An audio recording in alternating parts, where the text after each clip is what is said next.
মতুয়া একটি হিন্দু ধর্মীয় লোকসম্প্রদায়।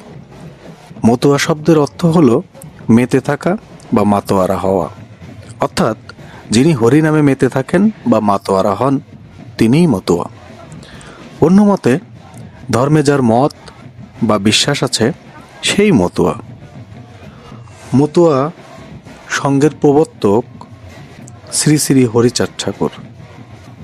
হরিচাঁদ ঠাকুর প্রেম ভক্তি স্বরূপ সাধনধারাকে বেগবান করার জন্য যে সহজ সাধন পদ্ধতি প্রবর্তন করেছেন তাই মতুয়াবাদ বা সূক্ষ্ম সনাতন ধর্ম নামে পরিচিত।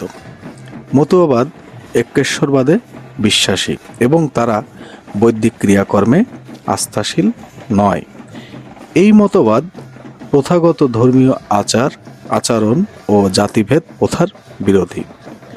তাদের মূল লক্ষ্য সত্য দর্শন বা ঈশ্বর লাভ। মতুয়াদের প্রধান ধর্মগ্রন্থ হল শ্রী শ্রী হরি লীলামৃত। তাদের সাধন ভজনের মাধ্যম হল নাম সংকীর্তন। তারা বিশ্বাস করে ভক্তিতেই মুক্তি। হরিচাঁদ ঠাকুরের দ্বাদশ আজ্ঞা মতুয়াদের পালন করতে হয়।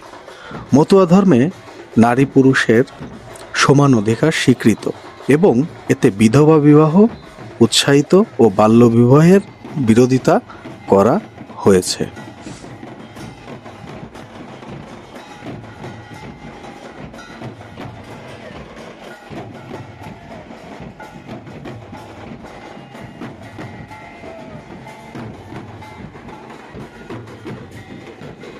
মতুয়ারা প্রতি বুধবার একত্রিত হয়ে হরি স্মরণ করেন। একে বলা হয় হরিসভা। নারী পুরুষ নির্বিশেষে তারা নাম সংকীর্তন করেন। কীর্তনের সময় তারা জয়ডাঙ্কা, কাসর, শঙ্খ, সিংহা ইত্যাদি বাদ্যযন্ত্র ব্যবহার করেন। আসলে মতুয়ারা হরিচাঁদ ঠাকুরের কর্ম ও আদর্শের পূজা করতে বলেছেন, যা জাতি, সমাজ ও দেশের মঙ্গল আনবে। ধন্যবাদ সকলকে।